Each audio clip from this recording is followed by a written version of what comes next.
પશ્ચિમ બંગાળમાં મહિલા તબીબ જોડે બનેલી રેપ વિથ મર્ડરની ઘટનાના પડઘા સુરત નવી સિવિલમાં પડ્યા. ઘટનાના સમગ્ર ભારતભરમાં ઘેરા પ્રત્યાઘાત. સુરત નવી સિવિલ હોસ્પિટલના રેસિડેન્ટ તબીબો ઉતર્યા હડતાલ પર. રેસિડેન્ટ તબીબોની હડતાલના પગલે સારવાર લેવા આવી રહેલા દર્દીઓને હાલાકી. વહેલી સવારથી ઓપીડી બહાર દર્દીઓની લાંબી કતાર. માત્ર ઇમરજન્સી સેવા કાર્યરત. સામાન્ય બીમારીમાં સારવાર લેવા આવેલા દર્દીઓએ કલાકો સુધી ઉભા રહેવું પડી રહ્યું છે લાઇનમાં. માત્ર એક ઓપીડીમાં હાજર બે તબીબો દર્દીઓને કરી રહ્યા છે આરોગ્યલક્ષી તપાસ. રેસિડેન્ટ તબીબોની હડતાલથી દર્દીઓ અજાણ. નવી સિવિલ હોસ્પિટલમાં માત્ર ઇમરજન્સી સેવા કાર્યરત.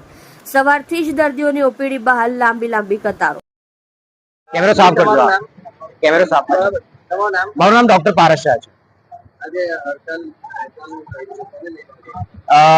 આમ તો બધાને ખ્યાલ હશે કે કોલકાતામાં એક ફિમેલ ડોક્ટર ઉપર રેપ અને મર્ડર થયું છે.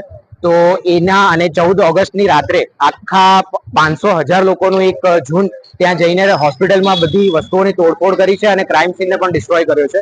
તો એના વિરોધમાં અને ન્યાયની માંગણી સાથે અમે લોકોએ આજે હડતાલ કરી છે.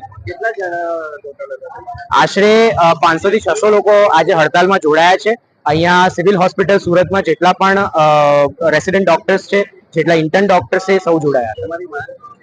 અમારી માંગ એટલી જ છે કે જે અમારી કલીગ સાથે, જે અમારી બહેન સાથે આજે થયું છે, એ કાલને ઉઠીને બીજી કોઈ સ્ત્રી સાથે, ડોક્ટરનો પ્રશ્ન બાજુ પર રાખી તો પણ બીજી કોઈ સ્ત્રી સાથે ન થાય અને એક સેન્ટ્રલ પ્રોટેક્શન એક્ટ આવે, જે ઓલરેડી સરકારે બિલ મૂકેલું છે. તો એ બિલ પાસ થાય, કાયદો બને અને જે છોકરી જોડે આ વસ્તુ થઈ છે એ પીડિતાને ન્યાય મળે. અને ત્રીજું કે દરેક હોસ્પિટલમાં પ્રોપર સિક્યોરિટી, પ્રોપર સીસીટીવી ને બધું કાર્યરત કરવામાં આવે.